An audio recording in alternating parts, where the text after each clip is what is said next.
Hello. Hi. This is the first live video I've done in a long time. In fact, to be fair, I'm not actually sure I've done a live video on YouTube ever. Um, I think I used to do these back on Facebook and Instagram back in the day. So, the purpose for today's video is to talk about masterminds because um, I find that there's still a lot of confusion, perhaps, about what a mastermind is and whether or not it's something that business owners should be part of. And I use that word should very, very loosely. So I'm going to talk you through Mastermind today, share with you from my experience what it's been like both hosting them and participating in them, what I can tell you about when it works, when it's great. When it's a great fit or when it's not, and things you can look for, whether you're trying to join a mastermind now or sometime in the future. I'll also share a little bit of the mastermind that we're doing, that I'm running, so you can get a peek of that, but that'll be at the very end. So um, let's dig in. First question is, what is a mastermind? And the easiest way to think about this is that it is a group of people that are coming together with a known shared purpose. And they are, generally speaking, working towards a similar direction. So in the world that I work in, I work with business owners, and I have a mastermind for business owners that really are all trying to think about how they grow their businesses strategically and intentionally. But masterminds can have different purposes. So some masterminds will be very narrow and very niche. So you might find a mastermind that's specifically about growing your threads, like literally growing your Instagram threads. That's a mastermind. It's very narrow.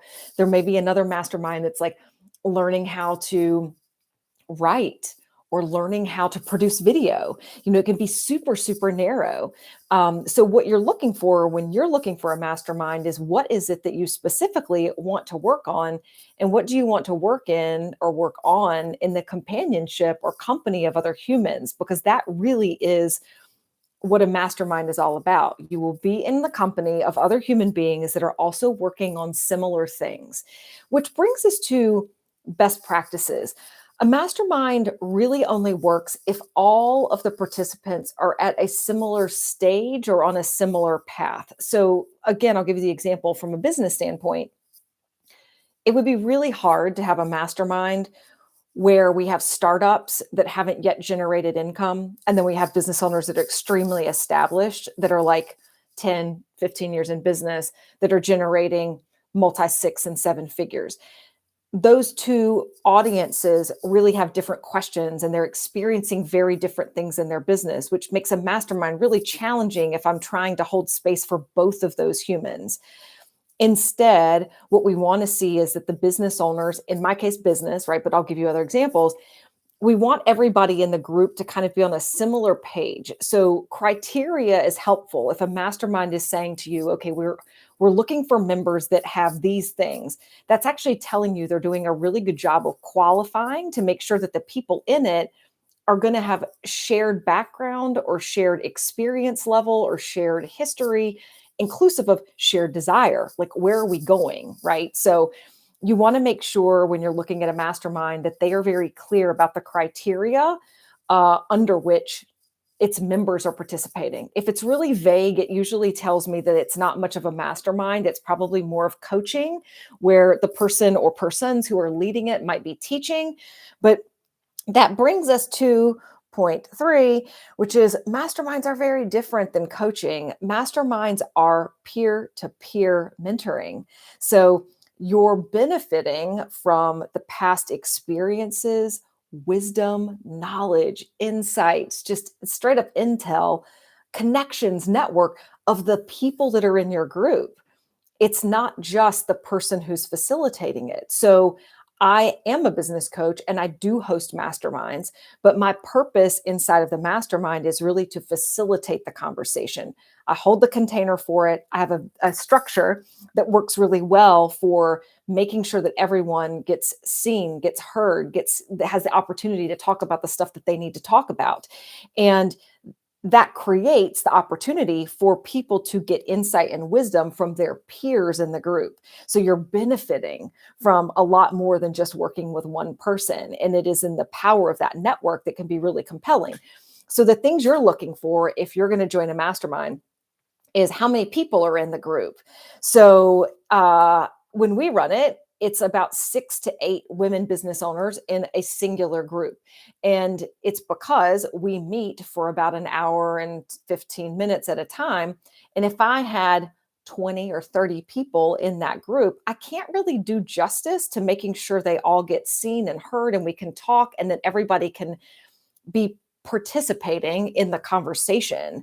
So be clear, if somebody says they're hosting a mastermind and your group is going to have like 50, 100 people in it, it's not a mastermind. It's something else. You need to have groups that are small enough that you are able to develop relationships with the people in the group. It's small enough that you're communicating with one another. You really get to know the people in the group. And that brings us to point 4, which is what you're looking to develop in a mastermind is a high level of trust. And trust is only developed when people get the opportunity to both share, meaning they're offering up like their own insights and wisdom, but they also get the opportunity to ask questions and to receive insights and wisdom from the people in the group. And it is only through each individual's ability to show up and to actually ask questions, to be vulnerable, to share the things that they're going through, in my case, in their business, and to know that they can receive support from the group. That is how that trust is built. Now, it's also important, again, depending on the type of mastermind you're considering, is confidentiality or privacy important to you? In the masterminds that I run, it's critically important because most business owners don't want to air out their dirty laundry of what's happening in their business and then be concerned that other people might hear about that. So we have an explicit rule and we have an agreement that every participant signs that says any conversation that happens here, kind of like Vegas, anything that happens in Vegas stays in Vegas. Anything that happens in these conversations stays in this circle of trust. So just know that that's really, really important. Now, um, as it relates to business masterminds, and I'm going to speak to that, and this will like segue a little bit into the type of mastermind that I run. But it is also very important when you're looking at business masterminds to understand the vibe of them. There are some that are very, and I'm going to use these words and just understand I'm saying them a little bit loosely. There are some that are very masculine in nature, and that's not meaning they're only run by men. Many of them are run by women, but they are very like hard nosed, driven towards like, these are your goals, execute the goals, do these things, get this done. And that is fine. I'm not judging that, but it is a style. And if like that's your vibe, you need to find that type of group. On the other hand, there are also masterminds that are a little bit more like, woo-sa, we sit back and it's everything how we feel and everything's okay and whatever. And again, without judgment, even though it sounds like I'm judging that, I'm not. It's just that that speaks to a certain type of person. So if you're more like, I want to be held and I don't want anybody to give me harsh, critical feedback, find a group for you that fits that. You really need to find the right vibe for you and know that masterminds, one of the best gifts they can give you is accountability. So it's to be able to step into a group of people that are on a similar path where you're all saying, this is the kinds of stuff we're working on. And you not only share your insights and wisdom with one another, but you're also helping hold one another accountable. So if you see them every 2 weeks or every month or whatever, when you pop back, somebody in the group's like, all right, I want to hear what happened. Like, how did this go? You were working on this in the last couple of weeks. How is it now? Accountability is incredible when you're in a group like that, a trusted group, a small group, right? So when it comes to the mastermind I lead, and I'll transition a little here. So if you're like, cool, I got what I need, you can peace out. But if you're a business owner and you're thinking you'd like to join a mastermind, I'll tell you a little bit about the one that I run, and you can assess whether or not it's something that's for you. The first thing is I like to share my point of view. My point of view is that business growth for the sake of growth is stupid. You'd only want to grow your business in a way that is aligned to the life you are trying to live. And I need to tell a story before I share the theoretical part of that. I spoke with somebody this past week and he's a multimillionaire. He's 52. And I'm talking about a guy here. I work mostly with women, right? But he's a guy. And he's been very, very successful in his life. And we were joking because he said, when I look back at photos of me in like that phase in my business, when I was like nose down, grinding it out, doing the things, he's like, the photos of me, I'm very unhealthy. And he's like, I'm also really unhappy. And he's like, looking back at his life now and what he's done, he's like, I could have made different decisions. And you really have to be able to understand that theoretically if you haven't been through that. But all of us are making decisions at all times in our business that are directly affecting our life, and vice versa. To be fair, you are making decisions in your life that actually affect your ability to run your business. What I want, and this again, back to my point of view, I want you to be extremely clear on what it is that you want out of your life. And that allows you to build a business that's actually aligned to the life you want to live. One of the biggest mistakes that business owners will make is building a business that really is modeled after the sort of societal definition of success. And a lot of that in the entrepreneurship space sounds like bust your freaking ass working really, really hard, work as many hours as you have to, nearly kill yourself in the process, shoot for millions of dollars, retire young, like whatever. And again, my friend 52 is like, this sucks. Like this version of this sucks. He's done it. It sucks. So I want you to have clarity around the type of life you want so that when you're building your business, you're being really strategic about it. You're being intentional about it and you're enjoying your fucking life. Sorry, language, but that's how I am. That's what you get in my mastermind, that you're enjoying your life while you're doing it. I know I've had some major health stuff. Like 3.5 years ago, I found out I had ovarian cancer. It changed everything for me because I was like, oh shit.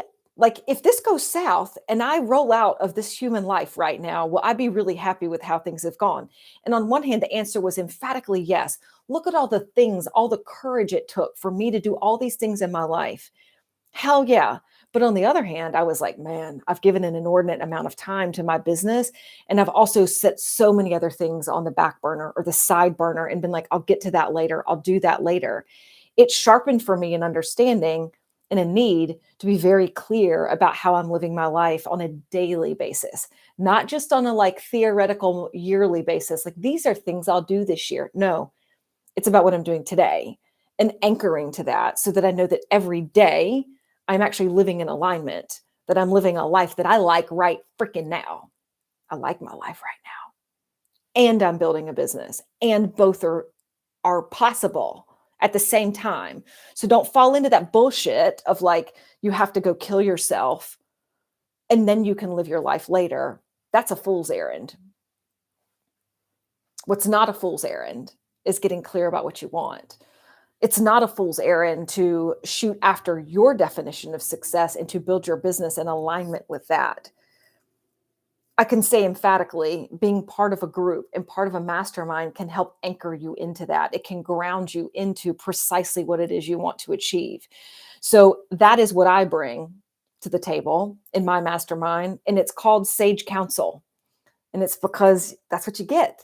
You get sage counsel, sage advice, wisdom from people who are doing it, just like you. And I want you to know you have sage counsel and wisdom to also offer to the people that will be in the group. There's so much that you have actually experienced that is going to be of benefit for me to hear, for the other women in the group to hear. You will have so much to share, and the other people will too. When you're going through real stuff in your business and you're like, yo, I got to figure this out. Like, I need to figure out what to do. We will be there to help you figure that out. And I, as business coach and a leadership coach, am always going to be anchoring it to, is this what you really want? Is this really in alignment with what you're trying to build? Or are you chasing something? Are you chasing somebody else's definition of success and not your own? I want you to be really clear about what you want. I want you to build it your way. That's success. That's real success. So That's my 2 cents about masterminds. I hope you learned a lot. If you have questions and you feel like I didn't touch on something, let me know and I'll pop it in another video. If you are interested in joining the Sage Council, you'll find the details in the copy for this video, or go to hatchtribe.com, click on the mastermind button. It is a 6-month window of enrollment. So you join, you can participate for 6 months. At the end of 6, if you're like, I am digging it, I want to stay in, keep going. If you're like, I'm good, I want to bounce out, peace, it's cool, we'll be there.